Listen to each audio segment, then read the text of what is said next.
Good morning, or good everyone, depending on where you are, and welcome to today's webinar, Carrier-Grade Wi-Fi is not a utility. How carrier-grade Wi-Fi can help service providers monetize their network with Benu Networks. My name is Adlane Fellah, Managing Director at Wi-Fi 360, and I'll be your host and moderator today. Wi-Fi may be everywhere, but best effort service is no longer the norm. Consumers are looking for Wi-Fi to be trusted and secure, seamlessly connected, have high quality of service and a high quality of experience. In order for service providers to maintain customers and monetize their network, consumers should recognize the service offered by their provider as unique, desirable, and valuable. So after a brief presentation on market trends, today you will hear from our guest speaker, Clayton Wagar, Chief Solution Architect at Benu Networks. We'll then allow some time for questions from the audience. So without further ado, let's get started here. Some housekeeping items today on how to use the webinar interface. You can grab the tab, click the arrow to open and close a control panel on the right. You can click square to toggle view window between full screen and window mode. You also have a choice in terms of the audio between the telephone or using microphone and speakers. Please use the chat box to submit your questions throughout the event, and we'll review them before the end of the webinar. Some commonly asked questions. This event is being recorded and will be available for replay within the next 24 hours, along with the slide deck. For more information, you can visit the y-fi360.com website. So again, my name is Adlane Fellah. I'll be discussing the Carrier Wi-Fi state of the market as a prelude to Benu Networks presentation. Before I do so, I would like to better understand who's the audience today listening to this webinar. So I'll do a quick poll, and please take a few seconds to answer the questions. Which part of the ecosystem do you belong to? So we'll give it a few seconds here for people to answer.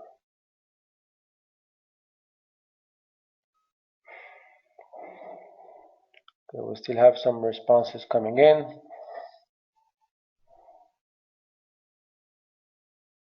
Okay, let's give it a couple more seconds. Okay, so I'm closing the poll now and sharing the results. So we have a big representation for both equipment vendors and consultants, press, analysts at 39% each, followed by 22% software vendors, 12% mobile operators, 4% fixed operators. So thanks for taking the time to respond to the poll here. I'm going to hide the poll and get started. Okay, so the agenda today for my brief presentation is to provide you with an update on the drivers and enablers of carrier Wi-Fi, review some of the carrier strategies, and then finally moving on to the challenges. So mobile data storm continues driving the need really for more and more capacity, and that's really accelerated as consumers start to use a great variety of wireless connected devices, such as cars, for example. That's reflected, of course, in the price that operators are willing to pay for spectrum, as we saw in the recent AWS auction in the US. And the numbers vary, but Wi-Fi is becoming really the preferred connection for smartphone users. We see a lot of numbers floating around. Is it 80% of mobile data driven on Wi-Fi pipes? I think the number really varies from country to country, as highlighted in this a recent Mobidia survey of smartphone users in a number of countries. Bottom line here is that it's those countries where tight data cap restrictions on 3G and 4G certainly is a contributor factor to Wi-Fi popularity, where the data allowance is much less generous in Asia than, for example, in North America. So, end users, really simply prefer Wi-Fi, and it's there, and it's ubiquitous. And it's accelerated by phenomena like bring your own devices, both in the enterprise and other environments. At the same time, mobile operators are facing increased capex, as we all know, and decreasing voice revenues. So their motivation is to find ways to reduce network costs while improving indoor coverage and the overall customer experience and loyalty. They're also looking, as we'll see, to use Wi-Fi beyond offload. And this is really what we're going to be discussing today, and actually monetizing that Wi-Fi connectivity. Some of the enablers include developments in the technology to enable that transition from best effort to highly managed Wi-Fi experience. This has been really evolving in two ways, in terms of performance and in terms of usability. So there's a significant wave of hotspot upgrades underway, driven by the uptake of 802.11ac and hotspot 2.0 NGH, referring to next generation hotspot. These two technology shifts are the most important in the shift of public Wi-Fi from best effort towards carrier grade. But just as important as performance and capacity is the emergence of carrier class tools for planning, managing, and optimizing the network. On the device side, what enables a strong Wi-Fi experience are improvements in terms of Wi-Fi connectivity management client applications for devices, security using EAP, SIM, EAP, aka protocols, part of the 2.0 standard, but also as an independent standard on its own right, and connectivity policy solutions applied by carriers. Another important enabler is, of course, the availability of more spectrum being made available in the 5 gigahertz band. And of course, the more spectrum, the more capacity available. So all these elements are contributing to a change in perception in the carrier's attitude towards Wi-Fi. In the last survey we did for the Wireless Broadband Alliance, we can see an improvement in the attitude, the confidence towards Wi-Fi. Moving on to carrier strategies, all of these changes doesn't happen overnight. Much of the current Wi-Fi business is still focused on traditional providers and business models. Really, pure plays and MSOs remain the biggest deployer of hotspots in this year, and we control the largest installed base. But new emerging services like wholesale and a number of business models being tested, as we'll see in the next few slides. So starting with the MNOs, mobile network operators, the primary motivator incentive for them to deploy Wi-Fi initially was offload. In some instances, it was reported that up to 50% of cellular traffic that disappeared overnight when seamless authentication was added to an existing stable Wi-Fi installation, such as an airport. A few MNOs have said that once they have LTE deployed, there's less need for Wi-Fi. But the larger number of servers than when 4G is offered, overall data usage leaps dramatically, so increasing the need for offload. So there's a balance there, and depending on the situation, it's contributing to more Wi-Fi need. We estimated that in 2014, about 30% of capacity from mobile operators came from Wi-Fi offload. We think that trend is going to go down as MNOs deploy small cells, but just because their small cells have Wi-Fi integrated with them. So as a pure play Wi-Fi, it will be declining. The key, I think that the mobile operators are looking beyond offload and really trying to harden hotspot 2.0 and NGH to make Wi-Fi access points fully manage elements of their networks, their headnet networks, with seamless and really dynamic allocation of traffic between both types of connections. Key growth areas include enterprise services growing in importance as companies are moving to mobile-first strategies and expect really employees to be able to communicate anywhere. The voice over Wi-Fi is emerging. There's talk of Stampede to offer next generation Wi-Fi calling, service bundles, and eventually a quad play as Wi-Fi supports similar quality of service to a carrier licensed network. On the MNO side, on the MSO side, which is the wireline operators, in North America and Europe, they have been very aggressive deployers of carrier Wi-Fi, and a number of MSOs such as Comcast, Time Warner, and other U.S. cable companies offer free access to Wi-Fi hotspot as an extension of their service delivery at the home. So this concept is evolving to support more services, including TV everywhere, in which video is delivered to tablets. Primary motivator remains customer retention, churn reduction. Customer experience and churn reduction. And until now, this is a capital-intensive exercise to deploy hotspots in public spaces.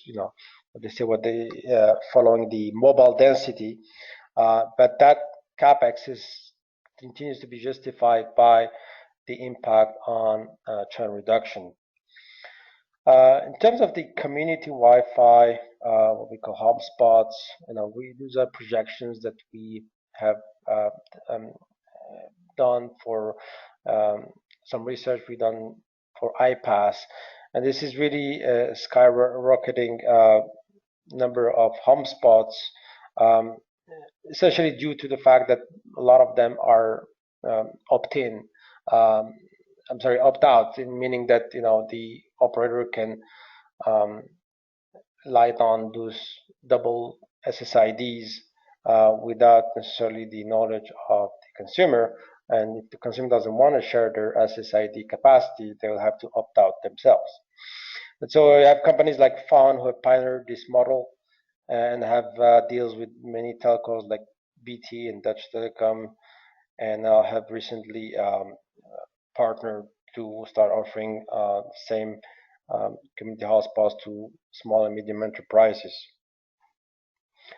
The business model is really proliferating, especially in terms of aggregators and neutral host companies such as iPass are aggregating hotspots from different venues, or Boingos who are providing neutral host services in premium venues like stadiums, are increasingly becoming important. Carriers assemble virtual networks based on hotspots all owned by many parties around the world, so that also encourage the expansion of aggregators. And in many cases, the different approaches will overlap and be pursued by the same companies. So we see an emergence of a number of business models that are being tested. Some of the business opportunities include Wi-Fi roaming and location-based services as being some of the top monetization strategies. To finish off some of the challenges ahead, the reality is today Wi-Fi networks are islands of networks. They're like medieval networks. They don't provide a consistent experience from one network to the other. They don't necessarily talk to each other. NGH and roaming is still a work in progress. And so that results in sometimes a very poor experience for the user. And that poor experience translates into a more difficult way to monetize those networks. So there's still investments required and some challenges both on the technology side, on the spectrum side, and on the business modeling side.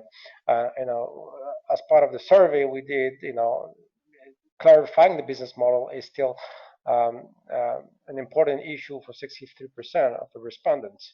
And so hopefully today with some of the ideas that Benu Network will share with us, we'll see ways, avenues towards monetization of those networks beyond offload, beyond just churn reduction, which is really what it is driving today. Some of the challenges include access to venues. Most of the hotspots, public hotspots out there, are owned by venues like hotels and airports and shopping malls, and the venue owners want to keep control of the customer experience and the assets within their environment, and so that represents a challenge for operators to provide a compelling reason for the venue owners to share those sites. And of course, LTU and license, may pretty much disrupt the Wi-Fi. This is still work in progress, and will be part of the, I believe, release 13 of 3GPP. But it's still a debate that's heating up, which is something that the Wi-Fi industry needs to watch very carefully. So closing thoughts, Wi-Fi is becoming at the center stage of carrier strategies. It is everywhere. It is ubiquitous. It's not going to go anywhere. I think beyond the debate, small service versus Wi-Fi, I think the Wi-Fi is there. The business model are proliferating and being tested. There are a number of challenges ahead in terms of required investments and clarifying the business model. And who knows, it is said that the future of wireless would be this global alternative network with dark Wi-Fi capacity made available to MVNOs, like we saw recently with the Project 5 from Google. There is disruption is coming, and it's coming fast, and I think carriers need to be prepared to embrace Wi-Fi beyond offload. So that pretty much ends up my presentation. A few words about Wi-Fi 360. We're division of Maravedis. We provide market research as well as content marketing, and we're the official resource supplier for the WBA. If you want more information, go to our website, y-fi360.com, and some free resources here. So without further ado, I would like to introduce our next speaker, Clayton Wagar from Benu Networks, who's going to share his vision of Wi-Fi is not a utility. Clayton? Great. Thank you very much, Adlane. Let me get set here, and I'll just do a quick verification that you're seeing my screen. Yeah. Would you like to do the poll right now? I think, yeah, that's a great idea if you'd like to do that. Sure. Okay. All right. So we would like to ask the audience, what is the most important next step when it comes to your Wi-Fi strategy? Is it improving coverage? Is it an easier sign-on and onboarding? Is monetization strategies or analytics and big data? So I'm going to give some time to the audience to answer the questions here. Perfect. And I purposely chose 4 answers that you had to pick from. I didn't give you a none of the above or all of the above, because I wanted to see out of these 4. I know Adlane talked about the idea that there's some natural evolution of where we go, some real easy stuff around monetization, or at least that's where the effort is being put around analytics and location-based services and roaming in some of these areas. So giving the respondents today an opportunity to pick among these 4. Okay, so we have about 60% of people voted. I'm going to close the poll now. Share the results. So not surprisingly, 48% have indicated that monetization strategies are their most important next step in terms of Wi-Fi strategy. And that's followed equally between improving coverage analytics and big data. And the last one is easier sign-on onboarding at 15%. Is this in line with your understanding of the market, Kate? Absolutely. I think that when you look at what our service provider customers and the service providers that I've talked to across the globe, what they're looking to do is to understand how to take this asset that they have been in process of building, or maybe they have plans to build or make more robust, and determine what the next steps are with regards to monetization. You mentioned, Adlane, that one of the primary ideas, or one of the first cases around monetization, was really something very simple, which was churn reduction, at least in the case of wireline operators who were building supplemental Wi-Fi networks. And so, I think that there have been several strong examples of that. Many service providers have been relatively tight-lipped about the impact of churn reduction to their bottom line, and then again top line with the Wi-Fi network deployments. But having visited with many of them and talked with many of them, I know that it's certainly making a measurable impact. But it's only the first step. It's as you mentioned, it's only the first step towards what we expect to be a much stronger monetization plan around the Wi-Fi networks that are being deployed. So I appreciate everyone's time today. My name is Clayton Wager. I am the Chief Solutions Architect for Benu Networks. We are a venture-backed company based out of Boston, Massachusetts, and we have been working in the Wi-Fi aggregation, Wi-Fi service delivery space for a number of years. It's one of our product lines, and we have, as we'll talk about today, a case study that we have been involved with over the past couple of years with a large operator in deployment of carrier-grade Wi-Fi. Today we're also going to talk about not only the underpinnings of that, which is the technology, the network technology, which is necessary to enable some of these monetization strategies, but also we're going to talk a little bit about the strategies themselves. I will say that if someone is expecting a magic bullet, that this is you're certainly not going to see one, because I think if I had a magic bullet, it would be a much different presentation today. I think that in my experience over the past several years working with folks across the globe, what I've found is that the path towards generating revenue from a Wi-Fi network is very bespoke and very personal to an operator. And in fact, for many operators, it varies by region. It could have to do with the part of the globe that you're in, the dynamics of the competitive mobile networks. It could have to do with what the market will bear in terms of revenue per user. It certainly has to do with population densities and the availability of the service provider Wi-Fi. So today we'll talk about some of the strong themes that are consistent among many of the both strategic as well as business planners in the operators that I've visited with, and we'll again talk about the underpinnings of that from a technology standpoint. So I think everyone's probably here because we all agree that Wi-Fi is certainly everywhere. It certainly acts like a utility. Because I know I'm increasingly surprised when I'm in a place that doesn't have Wi-Fi these days. I travel quite a bit, and when I end up someplace that doesn't have an available Wi-Fi network, at least ones that are available privately to other folks, certainly I like for there to be a public network, that I'm very surprised when I'm in one of those locations. These numbers that we have here are they're dated simply because they've been written down. The number of Wi-Fi hotspots is growing with great velocity every day. The number of devices that support Wi-Fi are certainly exploding. The number of devices which are Wi-Fi only is very significant, and we can't forget that when we talk about the strategies, especially as we start to talk about licensed versus Wi-Fi.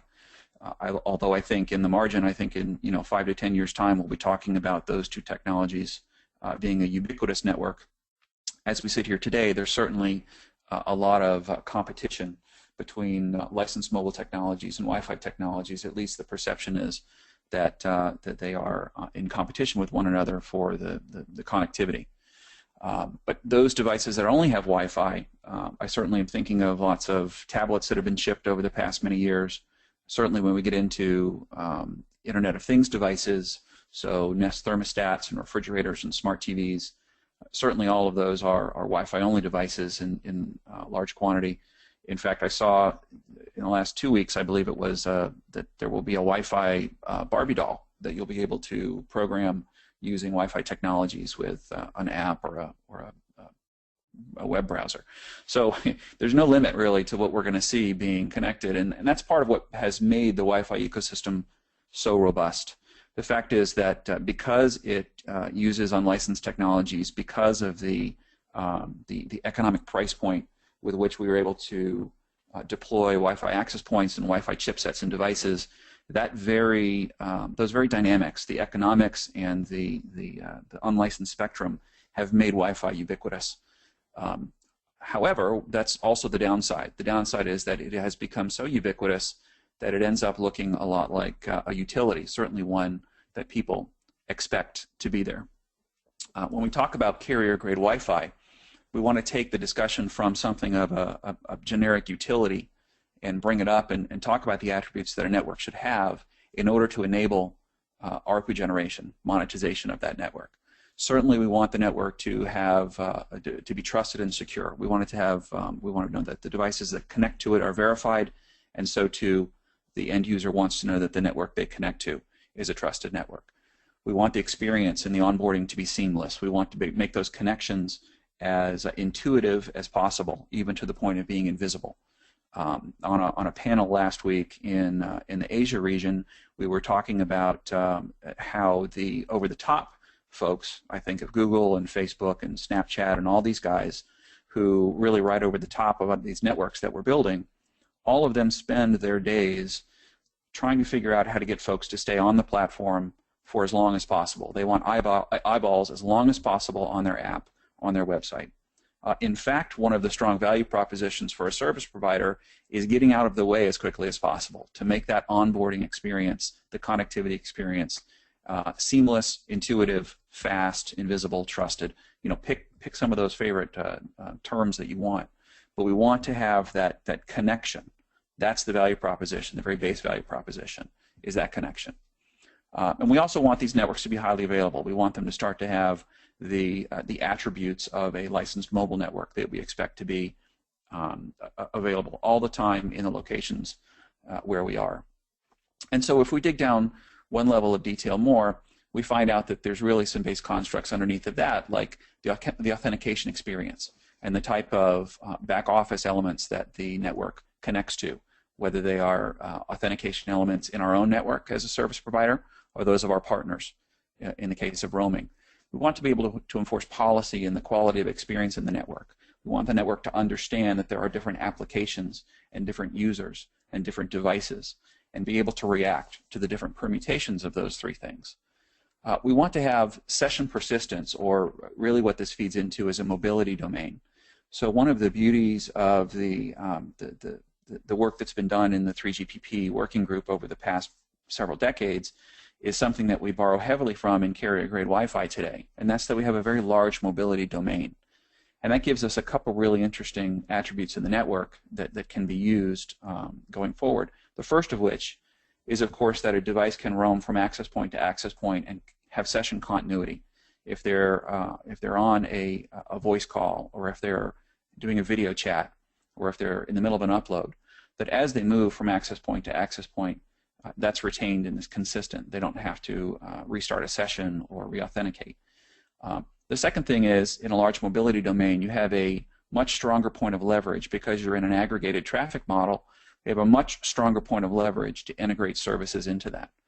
We know that there's been a revolution in data center technologies over the past many years that have allowed services to be deployed rather than in physical servers in virtual machines. Certainly, it's proof Amazon's cloud, Microsoft's Azure, the Google Cloud are all examples of how large cloud infrastructures can be used as a point of leverage for service delivery.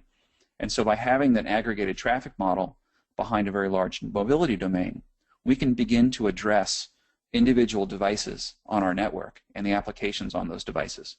That's something that we don't have if you look at a wireline network. It's something we don't have when we're behind a CPE in a small business that is doing routing functions. We really lose visibility of those devices as a network operator. So the example I use, just to kind of to give a summary of this idea that Wi-Fi is not a utility, As I said, I travel quite a bit. I spend a lot of time in airports, probably as many of you do. I see people consistently walking past the drinking fountain where there's perfectly good water, as many people would say, and there's even a bottle filler now here in the Atlanta International Airport where I am, so you can take your own reusable bottle and fill it up. People don't do that. I see them walking right by that drinking fountain and heading to the newsstand where they end up buying a bottle of water for somewhere between $1.50 and $5. Why do they do that? You know, why do folks head to that bottle of water instead of using the drinking fountain? If the idea is that they're thirsty and they just want to be able to get a drink to quench that thirst, why do they end up going to get the bottle? Well, it could be something as simple as convenience. They could want to have that water for later, and so they want to carry it on the plane with them. But in many cases, I know in my case, I'll go and find my favorite brand among these. I do it because of other attributes, because of affinity to the brand that I know and is consistent and is reliable, because of the taste of a specific bottle of water, maybe because of the size and shape of the bottle, that it fits in a bag, or they need a larger bottle because they have a family there. There's other attributes that have been tapped into here, that these manufacturers and distributors of water, that cause people to go right by the drinking fountain and go to the bottle of water. So I view our job here in this industry as taking Wi-Fi as a utility, as something which is relatively commodity, and moving it to the world where we're causing consumers to come and seek that particular brand out for some reason or another. Again, whether it's the onboarding and the consistency of the user experience, or whether it's something more, the services that we deliver behind that. I tapped into really the fundamental strategic concept here of monetizing a Wi-Fi network, and it comes down to this. We can increase that bottom line that you see here. That bottom line represents the number of connections that we're offering to our customers. Maybe that's inside of a home, maybe it's inside of a small business, maybe it's an outdoor Wi-Fi network. But the number of connections that we will provide to them in the form of an access point will increase at some rate. It certainly seems like we're adding a ton of access points right now, but that still doesn't capture the real opportunity that's there for us. The real opportunity that's there for us is that growth in the number of devices which are on the network. If you look at the device growth versus access point growth, there is a stark difference between the two. I've put 10x here. I'm not sure that number is super precise, but it certainly is today relatively close. And over time, there's really a logarithmic growth in the number of devices on the network. That's the monetization opportunity. It's not going to be the $20, $30, $40 per connection, selling a small business an access line, selling a home on Wi-Fi, advanced Wi-Fi router. It's going to be the individual devices, the 50 cent, the 99 cent opportunities for addressing services to a device. And let me give you a couple examples of that.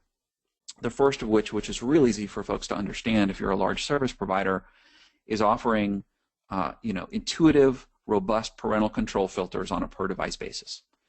To date, we've used a lot of strategies as an industry around parental control because it's certainly a critical part of the user experience for folks who have families like myself. But the parental control experience right now is really a mess in many ways. I've got to have a piece of software for the Macs in my house. Maybe the service provider provides that. I've got to have a different piece of software for the Windows machines. For iOS devices and Android devices, there are perhaps two different apps, and I have to use parental control filters that Apple or Google provides. So what we get to is you having to have IT administration skills as a parent just to prevent our kids from getting into trouble and doing things on the internet and providing that safe environment for them.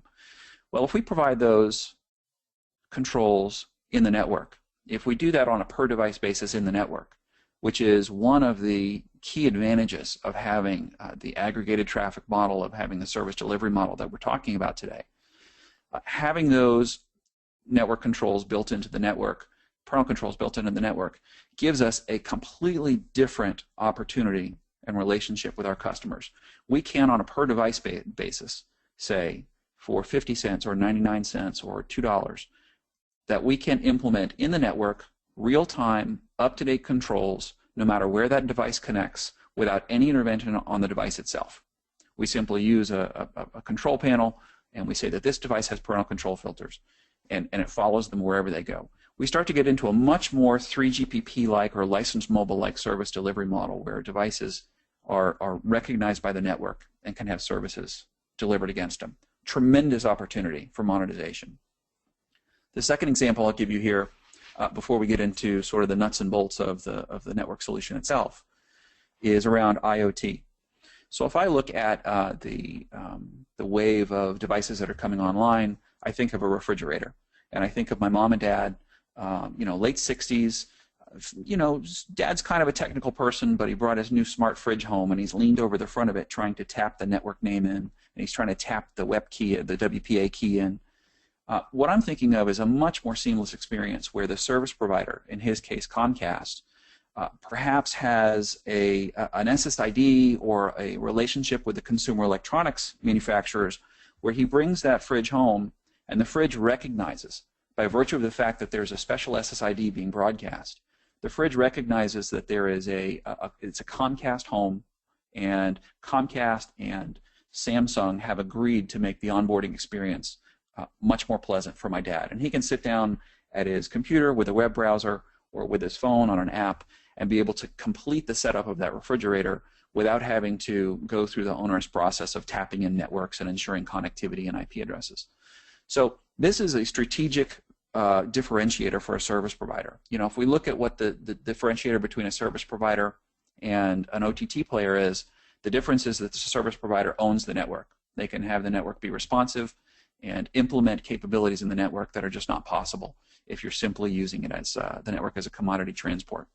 So these are some, hopefully getting you thinking about different monetization opportunities around individual devices in your network, and that that includes networks which are broadcast in an outdoor environment, hopefully in a venue, as we start to, as Adlane mentioned rightly, venues, crossing the chasm between an outdoor network and a venue is certainly a point of contention today, and I fully expect service providers to be able to make their way into venues to complete that footprint in their service areas, and then be able to really work with the venue operators on a two-sided business model for monetization. So we're going to look at some of the network technologies that the Benu solution provides that help enable some of these things. The case study here is a major U.S. cable operator, unnamed, that we have worked with over the past few years. They have announced over 8 million home hotspots deployed over the past several years with a very large ramp-up in the course of 2014. It's across all of their regions across the United States. It's integrated with their outdoor Wi-Fi networks, of which they have many 100,000 access points. It's integrated and offered in some of their small business locations. They provide their specific network available in small business locations. And additionally, they have a scheme where they have sponsored guest access. So if you're not a subscriber of this particular operator, you can have a couple hours or a certain amount of time per month free, where the operator effectively has some free advertising and can let folks know what a great amenity this particular network is for them, in addition to the home service. The key attributes of this, and this first one is really, really critical. The open architecture that we use allows you to use many multi-vendor CPE. So the idea here is you're not leveraged against a single vendor for hotspots which live inside the home or outdoors or in a venue. It's open architectures, open protocols that allow you to bring back the traffic in an aggregated model into the network, and that really helps the economic price point of deployment of this network, having that multi-vendor capability. As I mentioned several times, it's aggregated in the region with some load balancing and resiliency built in by virtue of the overlay technology we'll talk about, and they have device addressability and analytics. So we have information as devices connect to the network about where they connected. We know how much time they spent online and how many bits they consumed in what location. So taking a look at the technology here that lives behind this, the Benu platform, here shown as the Wi-Fi mobile gateway, is integrated on the left-hand side with the access point vendors. The specific case study that we're looking at really was around home spots, so the deployment of the service provider's network inside of people's homes. It uses the existing home gateway that has been deployed by this service provider, and was, in addition to providing the private network, the private home network, which is part of the base cable package, it also provides an open SSID, which is this operator's network. The traffic comes back from that CPE over a service overlay, here shown as this this tunnel, this Ethernet over GRE tunnel. It's an open specification, open protocol, supported by a wide number of vendors and supported in open source firmware. It uses the access network as really a commodity transport, or as an underlay, very similar to a data center underlay model. In fact, for our demonstrations that we do at Benu, we carry some very low-cost access points made by TP-Link, as a matter of fact, one of the low-end manufacturers. We put our own open-source derived firmware on there that's got a small number of changes from Open WRT, if you're familiar with that. And we can set that up in most locations, in a hotel or in an office building. We can simply connect, and as long as we have IP connectivity back to our gateway in Boston, then we can do our demonstration for our customers. Really a very, very powerful sort of connectivity model, not unlike what is used in some of the enterprise Wi-Fi networks, but in this case, geared towards service provider and geared towards service provider requirements. We also show here the integration with the outdoor hotspot through a number of vendors that they have, and that again rides the commodity access network, all aggregated into a small number of Benu platforms in each region. These platforms have extremely high scale, and so they provide for that large mobility domain that I talked about before, and also provide for a single point of back office integration. Here shown as the AAA server and the web portal for captive portal authentication. So this type of network overlay model, while seemingly very simple, the capabilities around doing very, very high scale aggregation and single point of integration are really two of the key attributes which enable the monetization that we talked about before. Again, the back office here, the AAA integration might be native to the service provider, or it might be a partner service provider in another region or in another part of the world, which allows customers to not only use the open SSID provided by the operator inside homes and outdoor, but also while they're traveling and roaming. So right away we've unlocked that roaming business model. We've unlocked the capability of offering sponsored access, day passes. We've unlocked a number of different capabilities in the network for service delivery to individual devices. Now this is where we are today, and really what people are looking at, and we've talked several times about the trusted model around connectivity.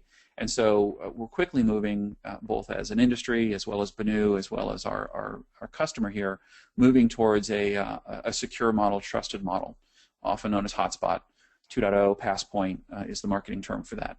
And really what that does is it adds on the 802.1x based authentication mechanisms into the network. That means that people don't connect to an open network, but instead they use some sort of credential to connect. That comes in the form of a username, password. It comes in the form of a certificate that might be downloaded, or it may be derived from the SIM credentials in the case of a network operator who's converged.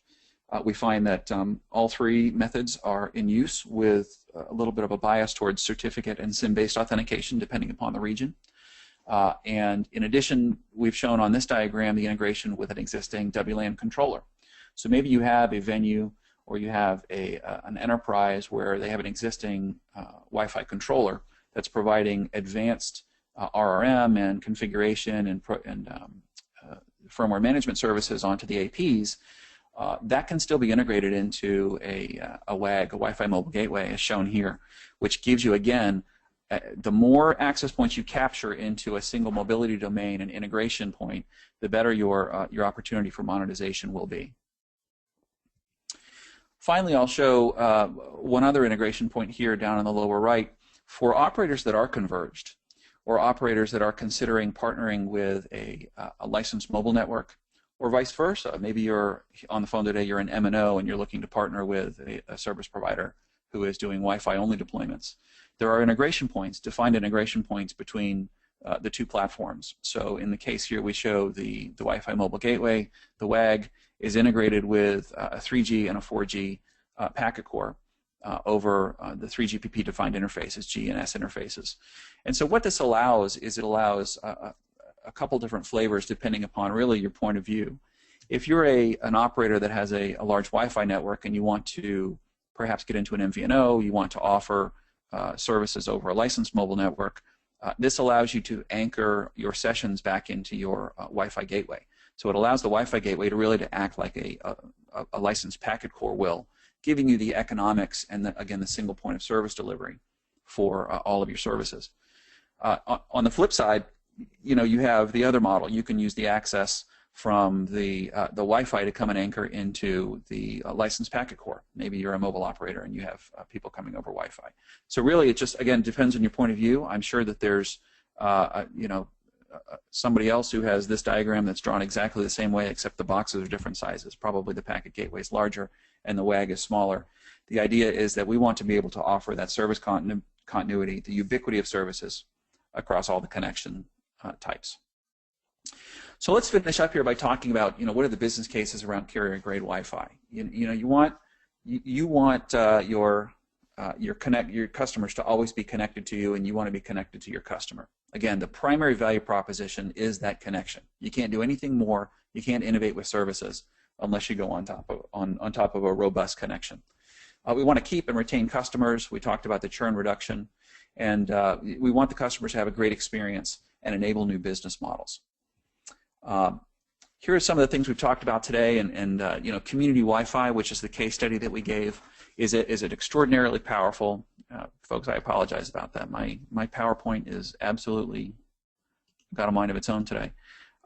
We want to have that community Wi-Fi, those new business models that allow people to have connections wherever they are. This community Wi-Fi, home as a hotspot, tremendously powerful. Well, I'm just going to leave it like this, guys. Tremendously powerful to endearing yourself with your customer. I know that I'm a subscriber of Comcast here in Atlanta, Georgia. When I go to my dad's house, when I go to other folks' house, I get connected to that Xfinity network no matter where I am. And that's a pretty powerful retention tool. I know if I ever get tempted by another operator, I'm going to remember that I have that Wi-Fi there. Mobile data offload and roaming. We see a tremendous amount of activity globally on offload.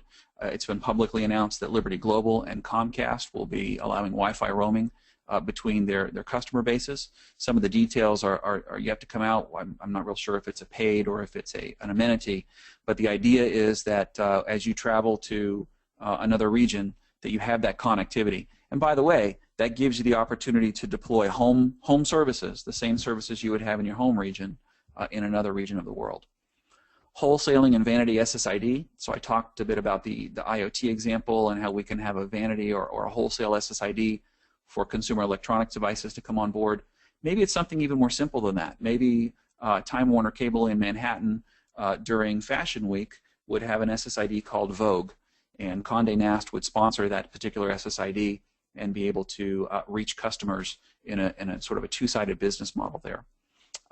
As we get down into location-based services and analytics, certainly a platform like ours generates a tremendous amount of data. It's available through both the AAA infrastructure, but also as part of APIs that we provide. And taking that information, which gives you a sense of where people are, what they're doing, how they roam, the different places that they connect, that sort of data is ripe for monetization as you take that and offer a service to your customers. I'm thinking of a small business service where an operator has a tremendous amount of data about those people that visit the small business and can use that in partnership with the small business for social check-ins, for email campaigns, for offline campaigns, mailers. There's all sorts of things which come from those. And we'll see a tremendous amount of activity over the next 12 to 24 months in analytics and location-based services.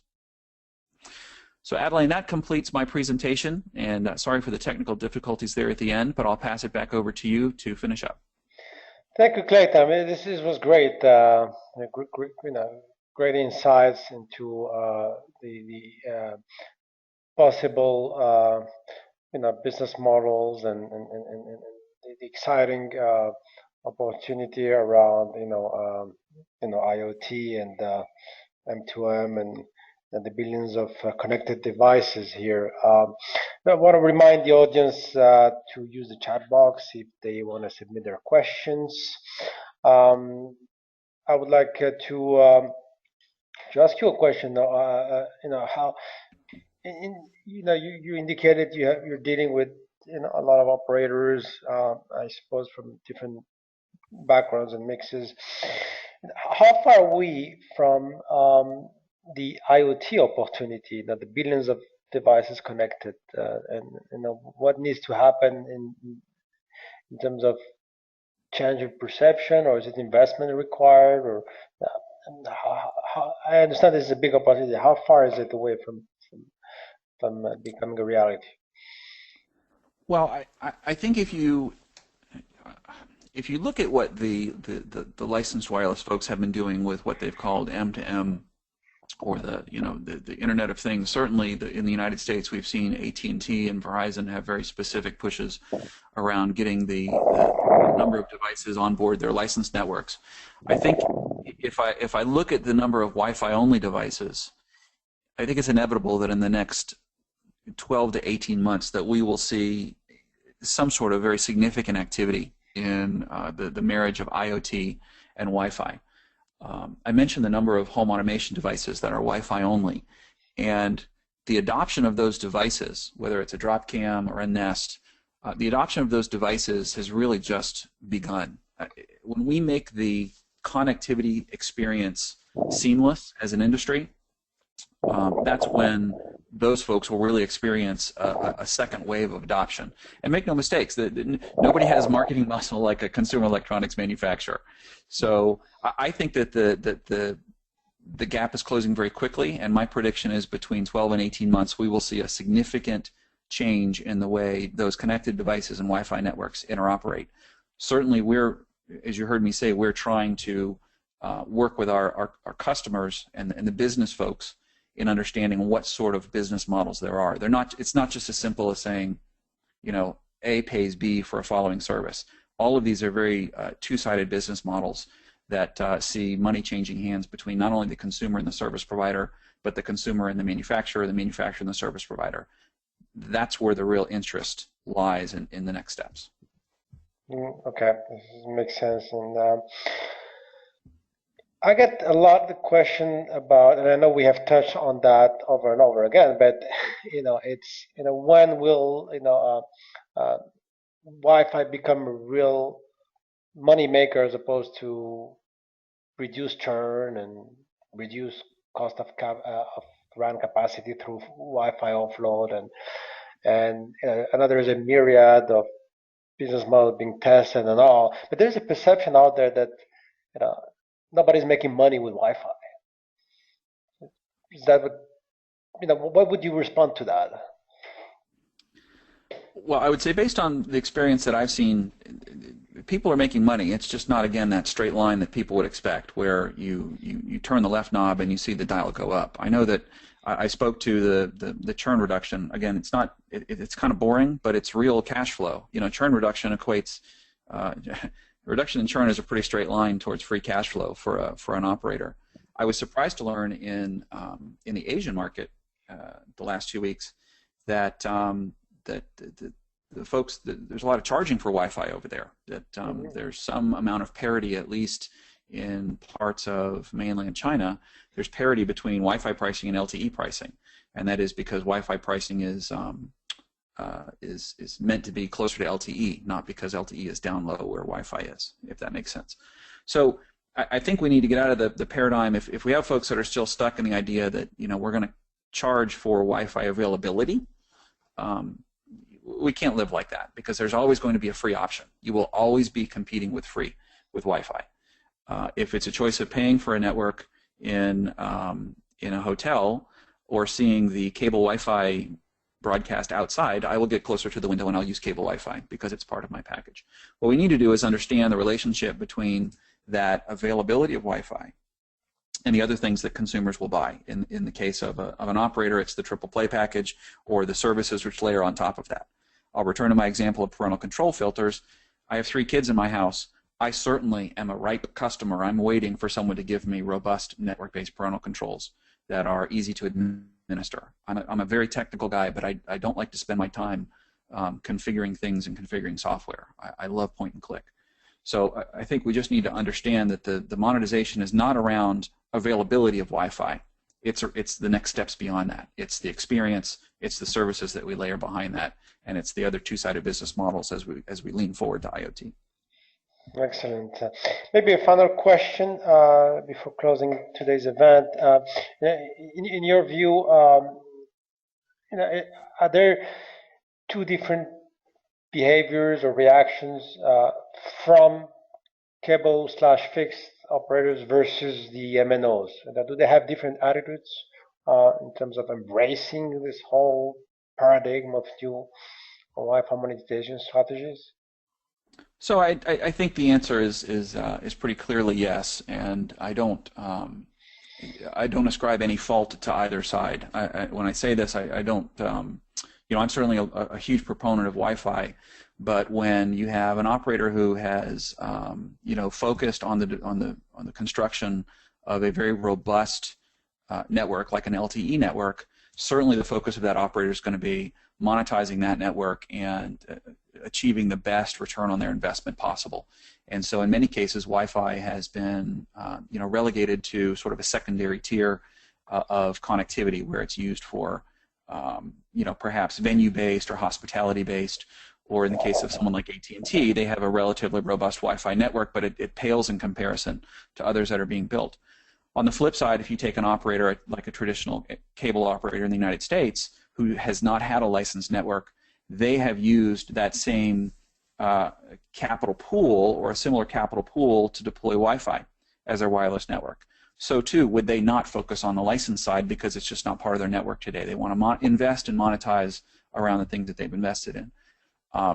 It's been very clear to me over the past 6 months that as the licensed world moves into technologies like small cells and into a more Wi-Fi-like coverage model where the small cell size and finite amount of bandwidth, and as Wi-Fi grows into larger mobility domains, there starts to be a tremendous blending between unlicensed and licensed technologies. I won't even call it Wi-Fi, but I'll say unlicensed and licensed technologies.